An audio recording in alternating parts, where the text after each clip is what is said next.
Welcome back to On the Ball, the podcast series from the Vanderbilt Sports and Society Initiative. I'm Andrew Maraniss, and today, a little bit different. We've got a co-host of the show, Jeff McDonald, familiar to the Vanderbilt world as the former Vanderbilt women's tennis coach, national championship team he led in 2015. Jeff was a star player at the University of Virginia, played professionally, writes about tennis for the New York Times. So when I got Gabe Allen's book, Tennis Tensions, I really wanted Jeff to be a part of this discussion since I knew he would be so fascinated by what Gabe has to say. But Gabe Allen is our guest. He's a tennis pro and journalist whose articles have appeared in places like the Washington Post and Sports Illustrated. He played collegiately at the College of New Jersey. And Gabe, you said you love tennis as life itself and live to learn, play, and coach it. So a couple of real tennis guys, Jeff and Gabe, thank you for joining the show today. I'm Thank happy to be you. here. Yeah, ball is life. Yeah, that's right. Yeah, from the we've seen that in the soccer, right? And Ted Lasso. So you're the author of Tennis Tensions, Class, Race, and Gender, and the Evolution of the Sport. Tell us briefly your own background in the world of tennis, and then we'll get into the reasons why you wanted to write this book. I don't know how I can tell a brief background of my tennis, but yeah, I've been involved in the sport since consciousness. My dad and his inherited his love of tennis from his father, uh, and so yeah, I've been playing since a very young age. Played college tennis, and I was a journalism major at the College of New Jersey, where I began researching and interviewing people about the tennis scoring system. And shortly after graduating, I had a series of articles published, first a couple for Sports Illustrated, and then one for the Washington Post comparing tennis scoring to the Electoral College. And as I continued to research more about tennis history, I realized that there were numerous topics beyond the tennis scoring system that I could cover and felt compelled to cover. And so about 2020 or so is when I started to conceive of the project. And about 5 years later, I have a book. Awesome. I know how that works. My first book took me 8 years, so labor of love for sure. But speaking of love, like what did you love about tennis as a kid, and what kept you playing and working hard enough to play at the collegiate level? Well, of course, just love spending time with my dad. My dad was a college professor and a tennis pro. So yeah, I enjoyed being on the court with him. Uh, and my sister plays also, so it's always been a family activity. I enjoyed competing as a junior. I enjoyed very much being on a high school team and college teams, being in the world of tennis teams. It's very much usually an individual sport. And then as I've grown later in life, I really enjoy doubles. I play a lot of father-son doubles. We actually just won the USTA National Level One Super Senior Division on grass in on Long Island, end of August, and got our first gold ball. All Wow. right. That's Never awesome. a goal, but yeah, I think I'm enjoying it more now than ever. And yeah, What was it that first caused you to look into kind of the history of tennis or the social issues that are involved with that history of tennis? Was that in writing this book or in college as a journalism major, or when did you really start to dive into it? yeah, I would say just kind of a fascination and curiosity with the tennis scoring. And just the more that I looked into it, it just seemed like this is a very flawed system with the point inequity that's possible. And so I continued to interview people about it, and yeah, it kind of just took off from there. Okay. And then connections to that scoring system that you connect to this whole idea of the white tennis unconscious, attitudes towards class, race, and gender. So, really interesting way to look at what some might see as just, well, scoring is just scoring, but but you're looking at what are the roots of that. For those who aren't avid tennis players or tennis watchers on TV, like tell us what the current state of the scoring system is and what you see as the major flaws with it. So yeah, I think you either kind of know the scoring or you don't. Like I'm a high school tennis coach, and often enough, I'll have parents that will pull me aside and ask me, "Hey, how does the scoring work?" And I tell them, I could explain it to you right now, as best as someone could possibly explain it to you. And you'd nod your head enough times, and but then I'd walk away, and you'd say, "What did he just say to me?" So it's something that you kind of gain an understanding of by the experience of actually going through it and playing it. And yeah, it's the 15, 30, 40 game set match scoring system.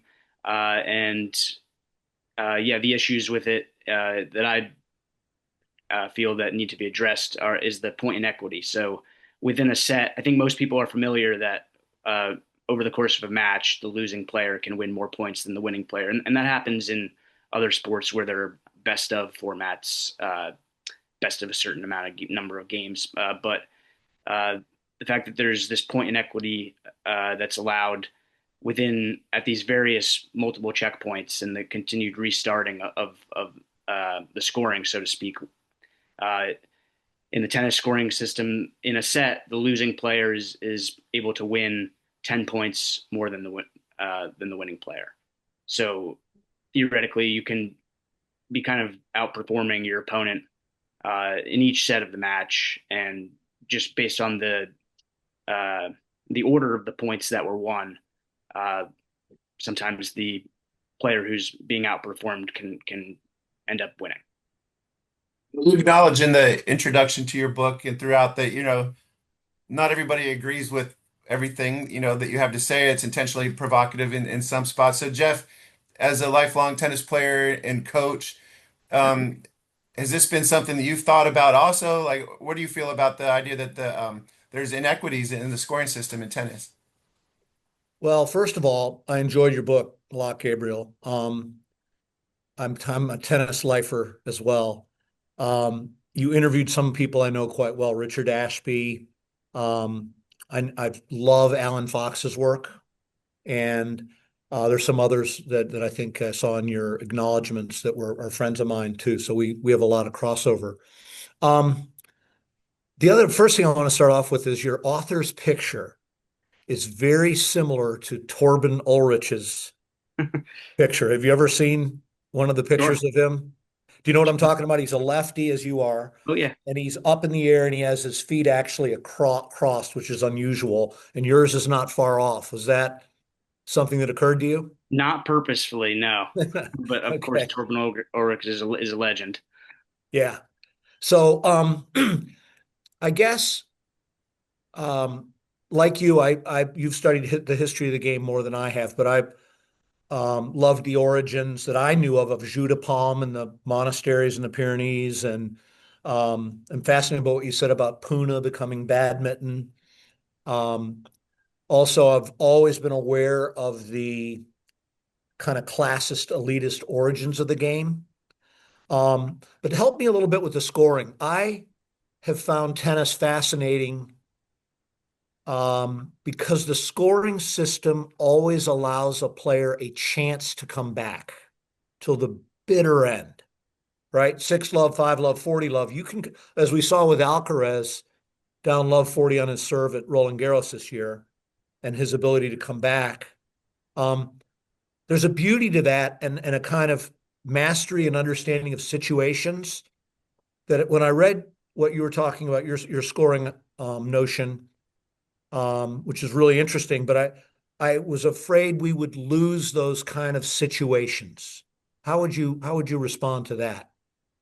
Yeah, well, what about the comeback is one of the sections that I have in Yep. the overcoming objections chapter. I would say that yeah, there is a certain ability to come back from the current scoring system. However, sometimes, as I mentioned in the book, it can be the opposite. It can thwart a comeback. So and kind of distort the meaning of it in the first place. So yeah, someone could be ahead by 10 points and lose the set, and then outscore the opponent in the next set by 10 points, and theoretically they should be coming back, but still falling farther and farther behind. So I think, yeah, this idea of a comeback Everybody wants to feel like they have a chance to, shake off a bad start, and you just have to in a tiebreaker match system where every point counts. You have to be a little bit more resilient, I think, in terms of believing that you can come back. So it all starts with a belief that you can come back, and yeah, maybe it's going to be harder to come back in a way in that you actually have to outperform the other player to make up for that margin. Whereas in the current system, you could make a comeback theoretically not outperforming your Right. opponent.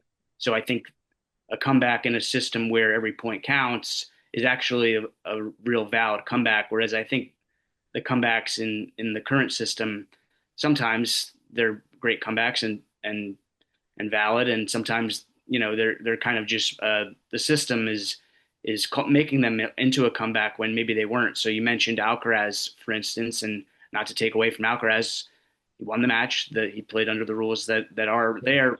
However, again, Sinner had won the most points in that match and lost, and also I think the fourth set uh, ended in a tie in points won, which Alcaraz won. So he's coming back, but did he really outperform his opponent, or did he happen to win the points in a lucky sequential order? Or win points that were of a slightly greater value. Is that part of your beef that points, um, 15-30, there's a weight to that point that's different from love or 15-all? Yeah, I don't know. I think, yeah, certainly in a system where every point counts, then all the points have the same value. It may not feel like that as you get closer to the finish line. It may feel like, wow, this is a big point. Um,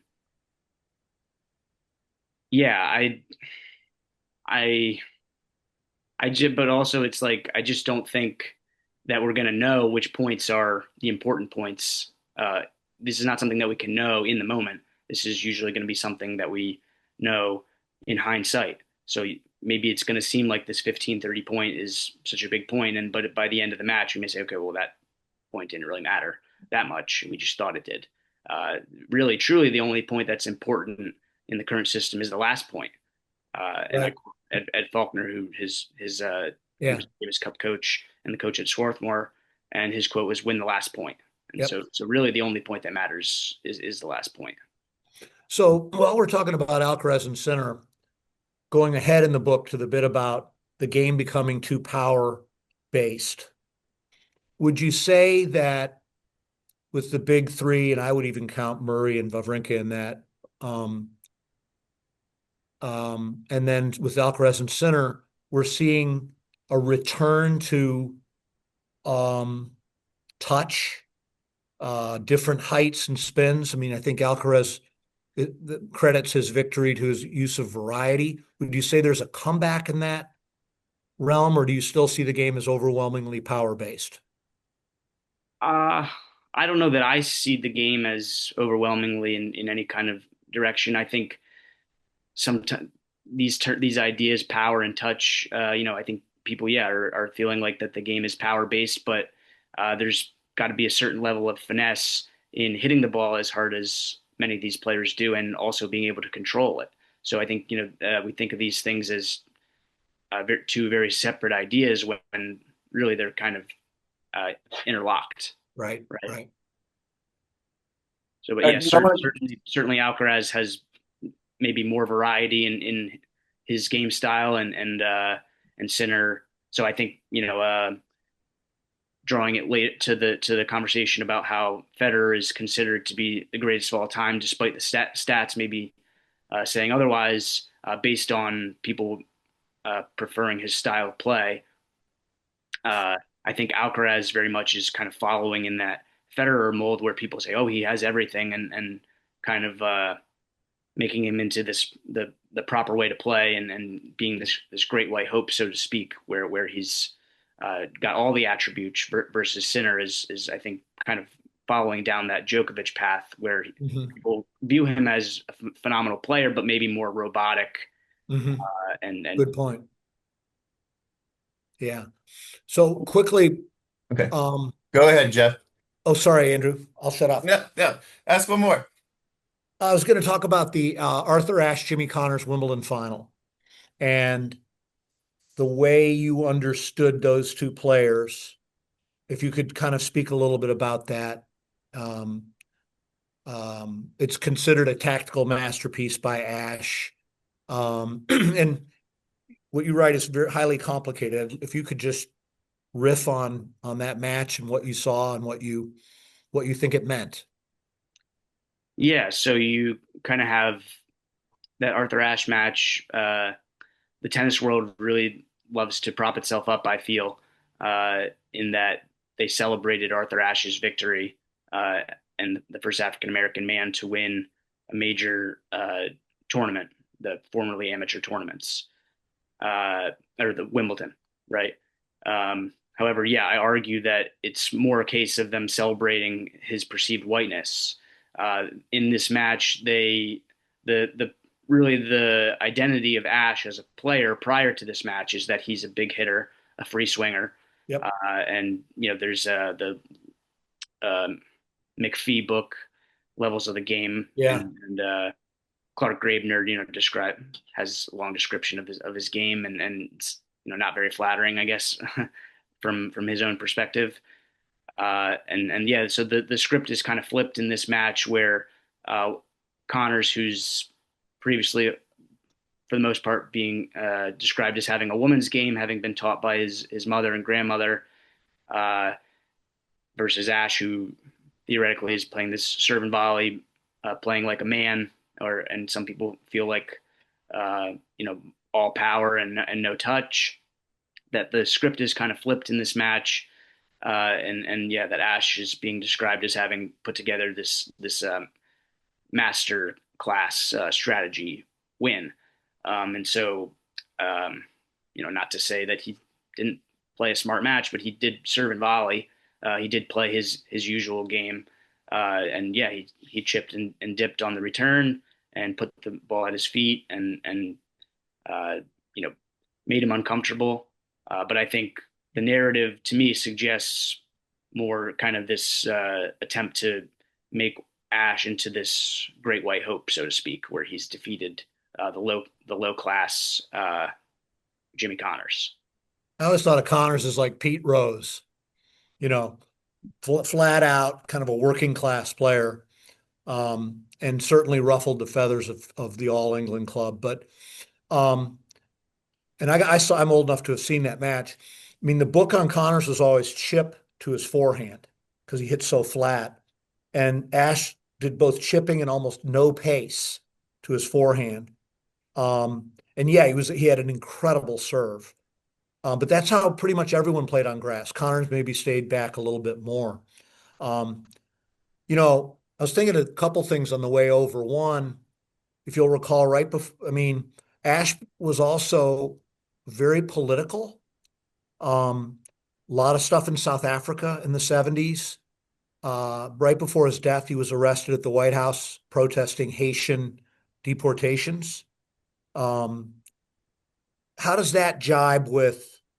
I understand what you mean that he was like an acceptable player to the white unconscious. That's sort of what you're saying? Yes. Yeah, I get that. I mean, he Um, self-described himself as someone who did very little in the 60s beyond play tennis. yeah, And he did vote for conservative presidents. So like, yeah, I mean, I'm not trying to say he didn't perform activism and that he wasn't doing things that may have riled the white tennis unconscious in some ways, but he was not his in comportment and in his kind of willingness to um, go along with the traditions of the sport. right. He was not someone like, for instance, Althea Gibson before, who was her behavior was not, she would say, "I'm the greatest," and she was unapologetically herself, and not someone that was as agreeable to the white tennis unconscious. So, yeah, I think Ashe was certainly someone that was more so agreeable. Got it. Yeah. Andrew, it's your podcast. Anything you have to add? No, I want to go back, Gabe, to the origins of tennis, and you've alluded to it, and Jeff has briefly in the roots in badminton and how that runs counter to some of the stories that people believe they know about the origins of tennis. So for people who that whole concept is new, like, can you talk about that connection to India and maybe how that's different than what we hear about the royal origins of tennis? Yeah. So lawn tennis uh, comes into play very soon after badminton had risen to popularity. Uh, Badminton had replaced croquet as something that men and women could do, or rather, ladies and gentlemen could do together, a sport that they could play together. And soon after badminton had begun being played, you have the invention of the hollow rubber ball. Uh, People were playing badminton with a hollow rubber ball on windy days because the shuttlecock was it was very difficult to play badminton in the windy weather. And then soon thereafter, you have Walter Wingfield inventing lawn tennis, which, if you look at the original rules of lawn tennis, they are almost indistinguishable from badminton. The one major difference being that you could allow the ball to bounce. However, the location of the service boxes, the ability to return the serve with a volley out of the air rather than letting it bounce, the pretty much all the rules and regulations were the same as badminton, and the the rules were consciously, unconsciously changed over the years, semi-consciously maybe changed over the years to make the game more like the older game of tennis, which when lawn tennis was invented, it almost immediately eclipsed the popularity of the older game, which led to them renaming it real tennis, court tennis, royal tennis. Uh, Idea being that this is the real tennis and this new thing is not really tennis. And In part because they felt like this is like badminton, and you had people that were voicing this opinion that well, I'd like for lawn tennis to be more like the older game and less like badminton. So this was something that people were aware of. There were many newspapers which were publishing pictures of lawn tennis being played and labeling it as badminton or vice versa. Uh, and so, the early development of tennis is very much a reshaping of tennis to be put into the image of this older game that was played by men, upper class men, short some women, but primarily upper class men, versus badminton, which was played as much by women as by men, if not more, and was perceived as a feminine game and was an Indian game. What was, for those who don't know, what was that old uh, tennis that was played by the aristocracy? What was it? Well, Yeah. Jeff touched on it. I guess eventually it became called jus de paume. It was developed in monasteries, so it was not originally. It wasn't invented by royals. It was invented in monasteries, or some argue in the medieval streets. Uh, and it's played in with their four walls and a net, obviously. And they still have it like at the Hall of Fame. There's clubs that exist still today, but they're very Yeah. few in number. Um, I'm not an expert in real tennis. I've never played it myself, but yeah. Okay. And then you mentioned Walter Wingfield. What an interesting story he has, even outside of anything that has to do with tennis. Um, his mom died giving birth to one of his siblings. You said his dad died by his bowels exploding. Um, he had three sons that died in tragic ways. He invented a type of bicycle. He brought the first Pekingese dog, I guess, right, to Europe. Um, what a fascinating individual. What did you learn or enjoy learning about this guy? Yeah, what didn't I enjoy learning about this guy? Yeah, I mean, just absolutely fascinating life. He formed a cooking society for orphans. He was just a he was big into acting and the theater. I mean, this is just a guy that had a lot of different things going on. He was a royal bodyguard for the Queen. Uh, yeah, I mean, just like you said, he brought the first Pekingese in, and the dog was winning prestigious dog shows. Uh, yeah, like you mentioned, he had a life of tragedy, and yet also seemed like he had a lot of things that made him very happy. And so, Hmm. yeah, people keep asking me, "Are you working on something new?" And then usually I tell them, well, I spent about 15 years researching and reflecting and writing this book. I'm going to spend 15 years promoting it. But in the back of my mind, I would say, if HBO wants to shell out the big bucks, then maybe something, some kind of series based on Wingfield and the late 18th and early 19th century, I think would maybe be something that would be interesting. I'm glad you brought him up. Yeah, just Yeah. very fascinating character. Um, One of the themes that runs throughout your book is sort of in the title of the tensions, but the tensions of the tennis world wanting to be more popular, but also maintain sort of its exclusivity, or to be more inclusive, but also being, slow to desegregate, or the issues that still exist. Wimbledon with the all white dress code there, sort of being a lingering example of some of the racism or the sexism that you identify in the book. Can you talk more about just the tensions that are there between what tennis has been or is and what maybe it aspires to be? Sure. Well, yeah, there's, yeah. Um, Wanting the sport to be more popular, to validate your own love of this game, right? And to make yourself feel good about yourself.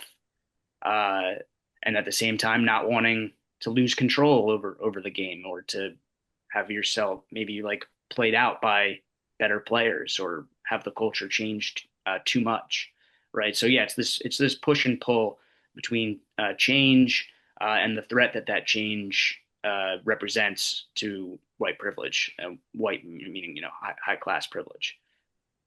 And yeah, for instance, you mentioned Wimbledon and the all white rule, which is most people think is an original rule. However, didn't come into play until 1962.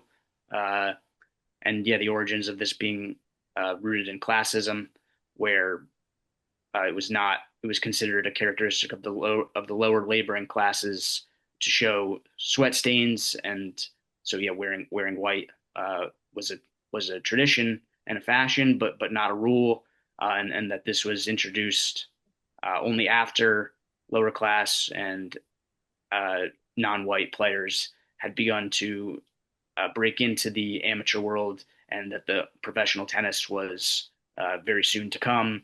And so I argue that introducing the rule was to try to control the culture and the evolution of the game.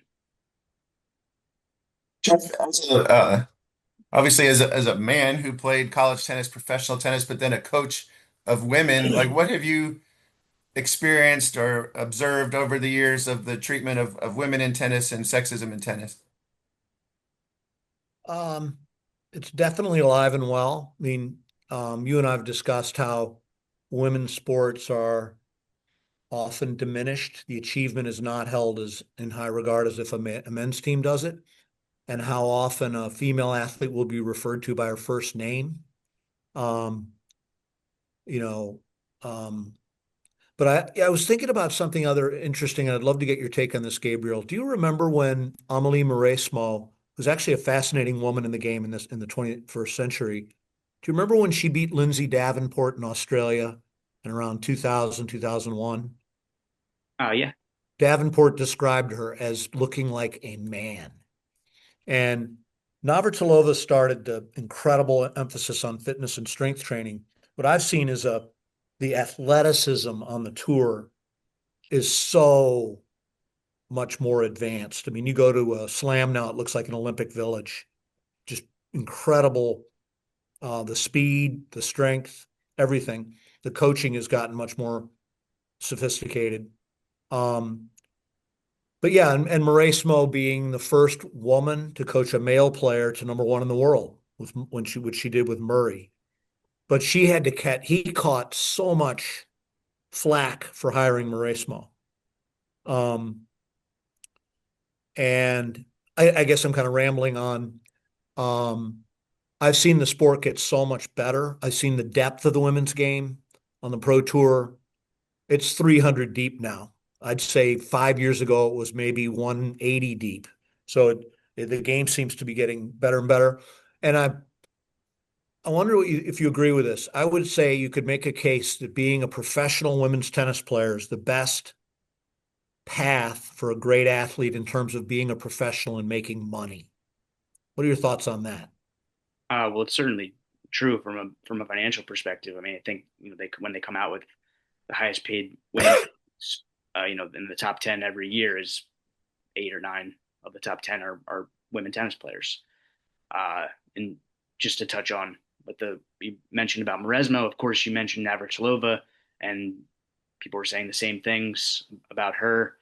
Chrissy Everett, even joked, so to speak, that she should just go play with the men once she had kind of reversed the tides in their rivalry and was beating everyone with ease.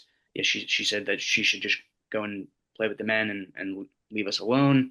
Althea Gibson, pretty much everybody that wrote about Althea Gibson noted that when I first saw her, I thought she was a man, and she plays like a man, and so um, this kind of rhetoric to demean women players and to prop up, playing like a man, meaning Yep. to superior to a woman. Uh, so yeah, Alice Marble, you yeah, put in so that camp, certainly nothing new, right? right? Okay, we talk about the serve also, and the issue of masculinity when it comes even just to the serve or the height of the net. Uh, can you talk about that a bit and the changes that were made in the height, maybe why that was the case and how that still affects the game today? Yeah. So how much time we got on this one? Much as you want. All right. So yeah. So the original rules, again, being so similar to badminton, the net was about 5 feet high. Uh, and it was continually dropped over the years. Wingfield's second edition rule book, he lowered the net a little bit. When they had the first officially sanctioned rules, they had a big meeting in which Wingfield and uh, Henry Jones of Wimbledon, John Hale, who had another game, Germain's lawn tennis. There were many competing versions of lawn tennis that sprung up after Wingfield invented his game with various different, and all these games had slightly different rules. They invited all the inventors or the people with these different games to a meeting, and one of the major conversations at this meeting was about the serve. So everyone there was very anxious that the serve would become a dominating force in the game, and they very much wanted the rally to go on and for people to get more exercise, I guess, than the serve being okay. It's gonna the game's gonna consist of service ace after service ace, and which was probably already extremely rare given that how high the net was.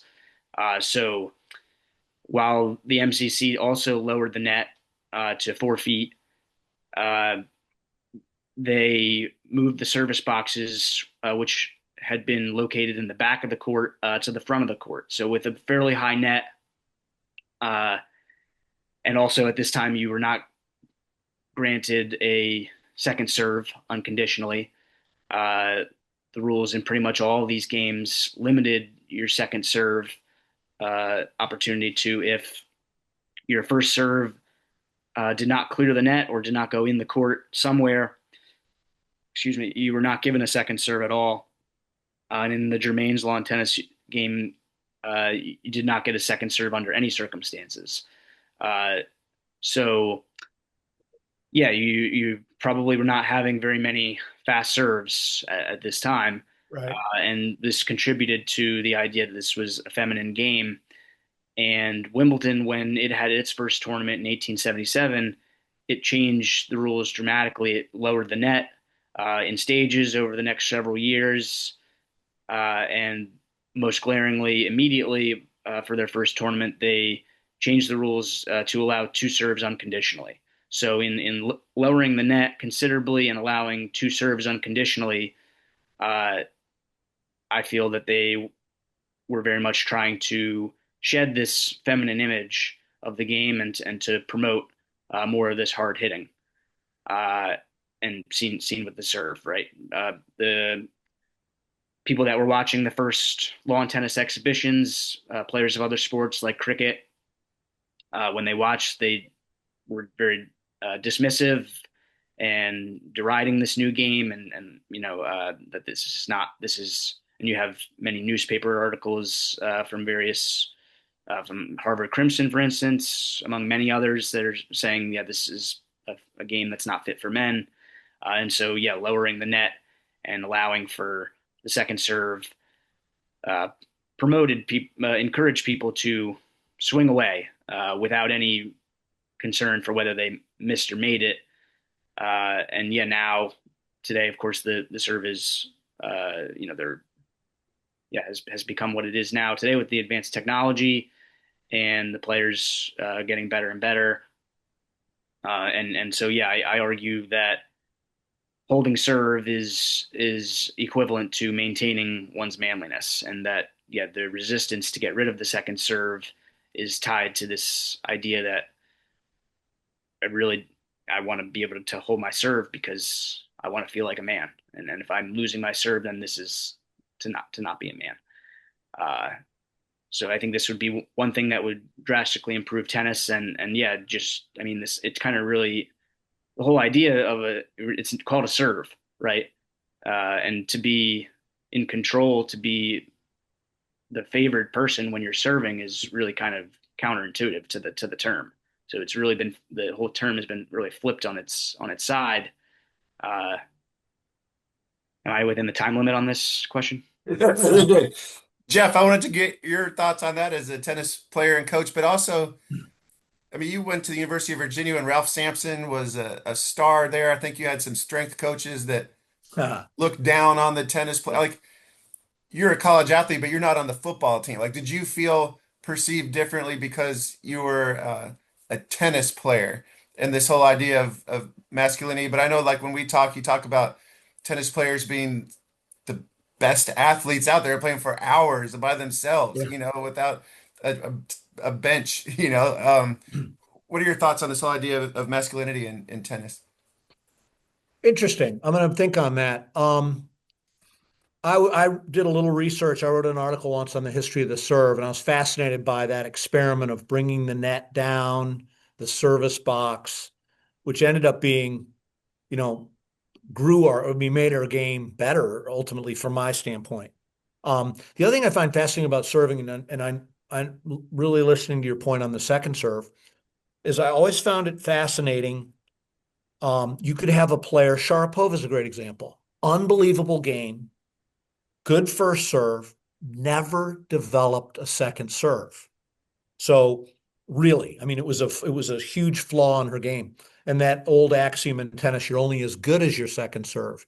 So I found it a kind of fascinating part of the game where not a lot of players focused on developing it, but the really elite players did.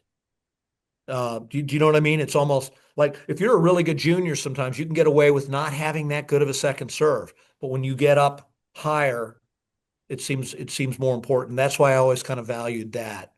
Um, but no, it's a super thought-provoking book.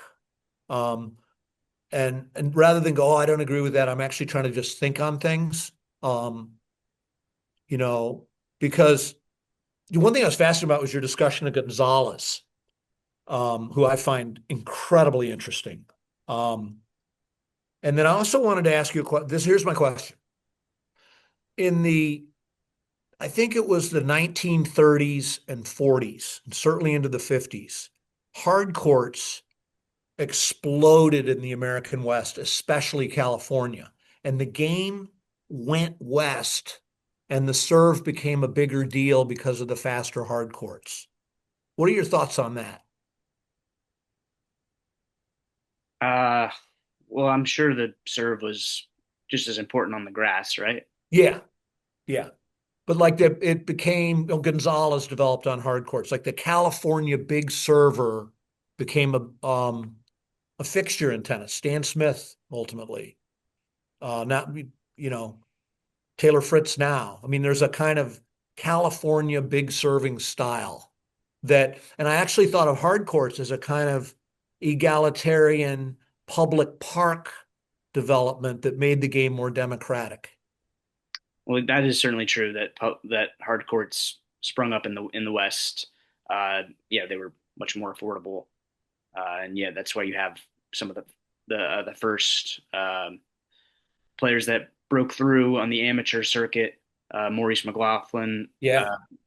yeah, the California Comet, and yeah, that's the a lot of the newer trends with technique, the Western grip, really coming from the hard courts where the ball would bounce a lot higher. Um, yeah, the Americans in general, from what I've read in the early history, the Americans had a big advantage with the serving. Uh, the reference being that they play the serve in tennis is much more similar to the throw in baseball than the pitch in cricket. So yeah, there were many reasons, I guess, uh, why the West Coast, why United States in particular, kind of led the way in serving, especially in the early years. But I loved how you highlighted Gonzalez because I'm a huge fan and I learned a lot. I learned some things I didn't know that were really just how he dominated the sport. And he doesn't often get the credit he deserves. And I've heard people talk about his serve as just ridiculously good, accurate. Apparently, he used to, when he was in Vegas, he would bet people, he'd put $100 bill in a tennis can and say, I can hit the can in two balls. And he won a lot of money. As a tennis player, you know how hard that is to do. I believe that. Yeah. Well, Gabe, this is like Jeff said, a fascinating book, thought provoking book for people like Jeff that have lived tennis their whole life, people like me that are not in the tennis world. So you straddle that line really well. And I think, like I said, it's a book that I could see used in an academic setting, but also a popular book for people just with an interest in tennis or sports history. Where can people find the book if they're interested in reading it? Yeah, it's available on Amazon, and if you search in your Google search, then if Amazon isn't your cup of tea, Yep. which I wouldn't blame you, yeah, then you can find it at myriad other places also. Okay. And are there other places people can follow you and your work?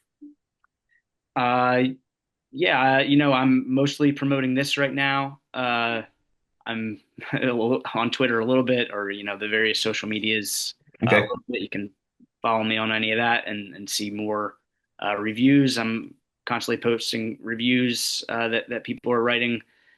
There's going to be Second Serve Open Tennis Magazine Q&A coming out soon. So yeah, just I'm eager for people to continue reading and interacting with the work, and for the conversations to continue. All right. Well, Yes. Gabe Allen, author of Tennis Tensions. Thanks for joining the show today, Jeff. Thanks for joining Enjoyed as a it. co-host. Hope you all both have a great weekend and look forward to seeing you again soon.